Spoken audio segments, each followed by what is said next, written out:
डुमरियागंज सांसद प्रतिनिधि हैं। ऐसे में देखा जा रहा है आपके पार्टी के नेता व मंत्री लोग पार्टी छोड़ के दूसरी पार्टी में जा रहे हैं। कहीं न कहीं पार्टी कमजोर नहीं हो रही है? कि वोट जनता को देना है और सम्मानित जनता जो है राष्ट्रवाद और विकासवाद के मुद्दे पे वोट देना चाहती है और देती भी है। क्योंकि चेहरा जो होगा वो भारत के यशस्वी प्रधानमंत्री माननीय श्री नरेंद्र मोदी जी का होगा और उत्तर प्रदेश के यशस्वी मुख्यमंत्री पूज्य योगी जी का होगा। इस चेहरे पे लोग वोट करेंगे, ना कि जो लोग जो है दूसरे के चेहरे पे वोट करेंगे। लोग जो पार्टी छोड़ करके जा रहे हैं वो अपनी किस्मत को छोड़ करके जा रहे हैं। भारतीय जनता पार्टी का कमल खिला था, अब की बार 350 पार। इस हिसाब से हम लोग जो है वोट प्राप्त करके जनता का और कमल फूल खिलाएंगे। अब इतने भरोसे के साथ कह रहे हैं 350 कहीं न कहीं आप कमजोर होते जा रहे हैं। केशव प्रसाद मौर्य जी जो सिद्धार्थनगर के जो प्रभारी मंत्री थे उन्होंने भी साथ छोड़ दिया आप लोगों का। देखिए स्वामी प्रसाद मौर्य जी जो साथ छोड़े हैं, निश्चित जान लीजिए वो उनका किस्मत है। यदि अपना स्वयं तो गए, लेकिन सांसद के रूप में उनकी पुत्री है, मेरे साथ में है ना, तो वो हमारा साथ छोड़ करके नहीं गए, वो अपने किस्मत को जो है गंवा करके गए। भारतीय जनता पार्टी में रहेंगे तो निश्चित है चुनाव बम्पर वोटों से जीतेगा। जो व्यक्ति कमल फूल लेकर के आएगा, प्रत्याशी कोई भी हो, मोदी और योगी का चेहरा होगा और कमल फूल पे वोट पड़ेगा। जनता का यही जो है प्रावधान है। विपक्ष का एक आरोप और भी लग रहा है कि जब तक स्वामी प्रसाद मौर्य जी आपकी पार्टी में थे तब तक 7 सदस्य थे, जैसे सपा ज्वाइन करते हैं उनके ऊपर गिरफ्तारी का वारंट जारी हो जाता है, ऐसा क्यों? देखिए, कानून की व्यवस्था एक अलग चीज है। कानून अपना काम स्वयं करती है, वो चाहे भारतीय जनता पार्टी का परिवार हो या विपक्ष का परिवार हो। उस मुद्दे पे जो है कानून के अवहेलना उन्होंने किया था, इसीलिए कानून ने जो न्यायालय के द्वारा वो जारी की गई है नोटिस, वो उसका जवाब वो स्वयं देंगे। अच्छा, कहीं न कहीं आप लोग कह रहे हैं विकास हमने किया है, विकास तो फिर हिंदू मुस्लिम करने की क्या जरूरत है? कभी मैं हिंदू मुस्लिम नहीं करता। भारतीय जनता पार्टी का नारा ही है सबका साथ, सबका विकास, सबका सम्मान। जो लोग करते हैं देश बांटो, राजनीति करो, यही कांग्रेस सरकार थी। जब इनकी सरकार थी, समाजवादी पार्टी के समर्थन से सरकार बनाए थे, तो सिर्फ संसाधनों के हक पे मुसलमानों का यही ला करके कहते थे। भारतीय जनता पार्टी ने कभी कहा कि हम मुसलमान को नहीं देंगे? आवाज देते हैं तो मैं मुस्लिम परिवार के रमजान को भी देता हूं, तो श्री राम को भी देता हूं, पिंटू भैया को देता हूं, तो मैं अपने समीम भैया को भी देता हूं। तो कौन कहता है भारतीय जनता पार्टी जो है हिंदू और मुसलमान की बात करती है? मैं तो हिंदू और मुसलमान को और देश को मिला करके चलने का संकल्प लेता हूं। जो राष्ट्रवाद में कमल का फूल खिलेगा, यही इस बार भी डुमरियागंज नहीं पूरे उत्तर प्रदेश में कमल खिल करके जो है मोदी जी के नेतृत्व में योगी जी मुख्यमंत्री बनेंगे। कहीं न कहीं देखा जा रहा है डुमरियागंज में ही सोशल मीडिया के माध्यम से भाजपा के कुछ कार्यकर्ताओं द्वारा हिंदू मुस्लिम की बात कही जा रही है, सैयदा खातून को लेकर ट्रोल किया जा रहा है। ऐसा क्यों हो रहा है? देखिए, भारतीय जनता पार्टी के कभी भी कार्यकर्ता जो है किसी के खिलाफ कोई अभद्र टिप्पणी नहीं करते। वो तो भारतीय जनता पार्टी के परिवार नहीं होंगे जो अभद्र टिप्पणी किसी के खिलाफ करते हैं। वो तो एक साजिश के साथ में है। ये समाजवादी पार्टी का कर्म था कि जब समाजवादी पार्टी की सरकार आती थी तो गुंडई चरम सीमा पे थी। आप बताइए, जो है अतीक अहमद अंसारी आपके जो है या इलाहाबाद के लोग हों, जितनी गुंडई करके उन्होंने जमीनों पे कब्जा किया था, किसके सरकार में कब्जा छुड़वाया गया? वो जमीन छुड़वा करके गरीबों का हक जो है पूज्य योगी जी ने वापस किया है। तो भारतीय जनता पार्टी का एक ही नारा है कि सुंदर साफ सुथरा विकास होगा और राष्ट्रवाद होगा, और जो उत्तर प्रदेश में अपराधी होंगे वो उत्तर प्रदेश के बाहर होंगे या तो गलत करेंगे तो उनको ठोक दिया जाएगा। हाँ, जो है आपने जो है 3 तलाक के कानून लाया था, ऐसे में क्या मुस्लिम महिलाएं आपके साथ रहेंगी? बिल्कुल, मुस्लिम महिलाएं, देखिए जो भी पीड़ित परिवार है, भारतीय जनता पार्टी का नारा जब सबका साथ, सबका विकास, सबके सम्मान की बात करना है, तो यदि देश में हमारी बहनें जो है तलाक प्रथा से पीड़ित थी और उसको निजात हमारे भारत के यशस्वी प्रधानमंत्री माननीय नरेंद्र मोदी जी ने दिलाया है कानून बना करके, तो निश्चित है उनको राशन मिल रहा है, उनको आवास मिल रहा है, उनको शौचालय मिल रहा है, उनको पीड़ा से निजात मिला, तो निश्चित है कमल फूल पे वोट पड़ेगा। किसी के कहने की कोई बात नहीं है। और रह गए भारतीय जनता पार्टी में आप लोग जो कहते हैं कि नहीं लोग टिकट मांग रहे हैं, अब ये डुमरियागंज को आप देख लीजिए, टिकट के दावेदार हम भी हैं, लेकिन यदि टिकट मुझे मिला तो और परिवार मेरे साथ में खड़ा होगा। यदि टिकट हमारे लोकप्रिय सिटिंग विधायक को मिला तो उनके साथ में पूरा परिवार अपना कमल खिला करके, झंडा उठा करके चलने का संकल्प तैयार होगा। हम लोग सिर्फ कार्यकर्ता हैं, कार्यकर्ता कमल के फूल को देखता है।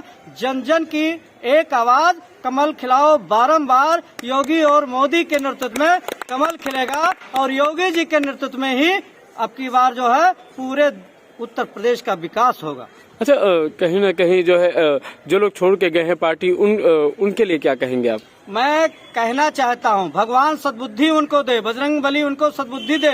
अभी वो भारतीय जनता पार्टी में वापस आ जाते हैं तो निश्चित है उनके लिए जमानत बचेगी। वरना आप देख लीजिए, हमारे लोकप्रिय सांसद के रूप में जाने जाने वाली बहराइच की सावित्री फुले जी थी, जब वो भाजपा से चुनाव लड़ती हैं तो 4 लाख वोट पा करके चुनाव जीतती हैं। जब वो भाजपा को छोड़ करके चली जाती हैं, कांग्रेस से चुनाव लड़ती हैं तो 30,000 वोट मिलता है। वही क्षेत्र है, वही जनता है। जनता सिर्फ कमल फूल पे वोट करना चाहती है। और जो भी आप शत्रुघ्न सिन्हा जी को देख लीजिए, आप और लोगों को देख लीजिए, क्या हालत हुई। जो कमल फूल और राष्ट्रवाद का नारा लगाएगा वही उत्तर प्रदेश के बेड़ा पार पाएगा। ये आतंकवादियों की पार्टी, जो ओवैसी के लोग केवल देश में लोगों को गुमराह करते हैं, जो देश में लोगों को जात पात में बांट करके रखना चाहते हैं। अरे मैं तो कहना चाहता हूं कि हमारे अभी लोकप्रिय विधायक यहाँ माननीय राघवेंद्र प्रताप सिंह जी हैं, इनके बारे में ओवैसी के मंच से कहा गया कि यदि आपकी मां ने आपको दूध पिलाया है तो आप सिद्धार्थनगर के या हमारे ओवैसी के आंख में आंख मिला करके देखो। मैं बता देना चाहता हूं कि भारत का हर राष्ट्रवादी युवा पूज्य योगी जी के साथ में है, पूज्य राघवेंद्र जी के साथ में है, और पूज्य जो है हमारे भारत के यशस्वी प्रधानमंत्री जी के साथ में है। जो भी राष्ट्रवादी परिवार है, जो भाजपा के लिए कमल खिलाने के लिए तैयार रहता है, वो सबके साथ में है। और वैसी ये उत्तर प्रदेश की सरजमी है, ये शांति का देश, यहाँ प्रभु श्री राम का जन्म हुआ था। और यहाँ यदि हिंदू मुसलमान करोगे तो तुम्हें हैदराबाद जाने के लिए नहीं, तुमको तुम्हारे इस देश से बाहर भेजने का काम भारतीय जनता पार्टी का युवा कार्यकर्ता करेगा। अच्छा, इस बार किस विकास के किस मुद्दे पे आप चुनाव लड़ेंगे? विकास ही रहेगा या कुछ नहीं? और विकास मेरा नारा राष्ट्रवाद, विकास, राष्ट्रवाद को सुरक्षित रखना और हर समाज के लिए विकास करना, इसी के साथ में सबको मिला करके काम करना है, चाहे वो हिंदू हो या मुसलमान। अच्छा, कहीं न कहीं एक चीज ट्रेंड में चल रही है कि हिंदू खतरे में है, हिंदू खतरे में है। इससे पहले कांग्रेस में जो है एपीजे अब्दुल कलाम साहब जो है राष्ट्रपति थे और जो है मनमोहन जो है पूर्व प्रधानमंत्री थे। ऐसे में तब ये चीजें नहीं थी कि हिंदू खतरे में है। आज जब प्रधानमंत्री नरेंद्र मोदी जो है केंद्र में है और जो है योगी आदित्यनाथ जी जो है हिंदुओं के कहीं ना कहीं जो है गुरु माने जाते हैं, तो फिर आज कैसे जो है हिंदू खतरे में हो गया? मैं आपको बता देना चाहता हूं कि भारत के यशस्वी प्रधानमंत्री श्री नरेंद्र मोदी जी आए तो राष्ट्रवाद के नारे के साथ में पूरे हिंदू समाज नहीं, सब समाज के जो है सम्मान दिलाने का काम किया। आप बताइए, जहां भारतीय जनता पार्टी की सरकार नहीं है, आप चलिए पश्चिम बंगाल में जहां ममता बनर्जी रहती हैं, आप बताइए हिंदू परिवार वहां मूर्ति रख करके पूजा इत्यादि नहीं कर सकता है और वहां हिंदुओं की ही हत्या होती है। तो क्या हिंदू परिवार जो है खतरे में नहीं है? और हिंदू होना ये गलत है? आज हम गर्व से कहते हैं कि हम सनातन धर्म के परिवार हैं और सनातन धर्म के ही मंदिरों में एक गूंज उठता है कि विश्व का कल्याण हो। आप बताइए, किसी भी चर्च में, किसी भी जो है मस्जिदों में, किसी भी कहीं भी धार्मिक स्थल में विश्व का कल्याण का नारा नहीं दिया जाता है। इसलिए हम सबका साथ, सबका विकास, सबके सम्मान की बात करते हैं। और निश्चित है भारत का हर परिवार मेरा परिवार है, भारत का हर राष्ट्रीय परिवार के साथ में भारतीय जनता पार्टी के परिवार। चुनाव के दिन जितने करीब आ रहे हैं, सारी पार्टियों के दल बदल का खेल चल रहा है। इसी में आपके विधायक राघवेंद्र प्रताप सिंह का एक लेटर वायरल हुआ है अपने पद को त्याग करने का, इससे क्या कहेंगे? भारतीय जनता पार्टी के राष्ट्रवादी व से ओतप्रोत और हिंदू हृदय सम्राट राघवेंद्र प्रताप सिंह के इस लेटर के साथ में निश्चित है कोई साजिशन है। वो तो भारतीय जनता पार्टी के परिवार जन्म से लेकर के और मरण तक रहेंगे। उनको कोई भारतीय जनता पार्टी से अलग नहीं कर सकता है। जिस प्रकार से अलग कब होता है, जब शरीर से किसी की आत्मा निकल जाती है, तो राजेश द्विवेदी और राघवेंद्र जी तभी भारतीय जनता पार्टी से अलग होंगे। हिंदू परिवार और इस उत्तर प्रदेश का हर राष्ट्रीय परिवार मेरा परिवार है। मैं हर परिवार के लोग को लेकर के चलूंगा। जो गलत वायरल दिखाया जा रहा है ये गलत है, इसका खंडन होना चाहिए। अच्छा, महीने पहले भी ट्रांसफर को लेकर उन्हीं का एक लेटर जारी हुआ था जो फर्जी निकला था। इस बार फिर एक लेटर वायरल हो रहा है, ऐसा क्यों नहीं? निश्चित है उसके खिलाफ कार्रवाई होगी, जिसने भी ऐसा किया है जांच होगी। और यह निश्चित है भारतीय जनता पार्टी का परिवार हर परिवार के साथ में खड़ा है। जय मोदी, जय योगी, जय जगदम्बिका पाल, जय श्री राम। अच्छा, आपके जो है गठबंधन की पार्टी के अपना दल के जो है विधायक चौधरी अमर सिंह इस्तीफा दे दिए हैं। कहीं न कहीं जो है चर्चा में है कि ये भी सपा ज्वाइन कर सकते हैं। ऐसे में उनके लिए क्या कहेंगे आप? देखिए, जो अमर सिंह की आप बात करते हैं, अमर सिंह स्वतः भारतीय जनता पार्टी के परिवार पहले नहीं थे। वह पहले उनकी राजनीतिक सफर शुरू हुई बहुजन समाज पार्टी से, और बहुजन समाज पार्टी के बाद में वो अपना दल में आए।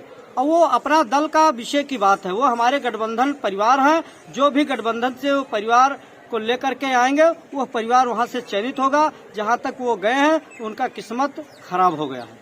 उनके नेताओं के साथ उनके जो बड़ी नेता लीडर है अनुप्रिया पटेल जी, उनके भी तेवर जो बीजेपी गठबंधन को लेकर है, अपने लोगों को लेकर है, इस पे क्या कहेंगे? ऐसा कुछ नहीं है। अनुप्रिया पटेल जी हमारी बहन है और वो अपने नरम रवैये से भारतीय जनता पार्टी के साथ में विकास की यात्रा को देख चुकी हैं, राष्ट्रवाद की यात्रा को देख चुकी हैं। इसलिए वो भारतीय जनता पार्टी से अलग नहीं हो सकती।